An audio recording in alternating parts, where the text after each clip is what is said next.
এই সাগরের ধারে দাঁড়িয়ে একটা কথাই মনে হচ্ছে, আমার জীবনের সবচেয়ে সুন্দর যেটা হয়েছে তা হলো তুমি।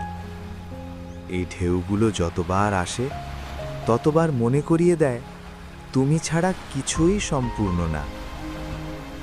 আমি অনেক দূর হেঁটেছি, কিন্তু বুঝেছি আমার আসল ঠিকানাটা তুমি।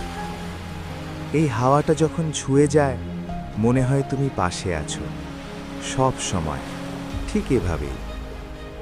জীবনে অনেক কিছু আসবে যাবে, কিন্তু একটা জিনিস কখনো বদলাবে না, আমি আর তুমি।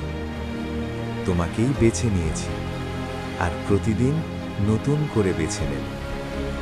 কারণ ভালোবাসা মানে শুধু থাকা না, ভালোবাসা মানে তোমার সাথেই সব কিছু কল্পনা করা, আর আমার সব আগামীকাল শুধু তোমাকেই ঘিরে।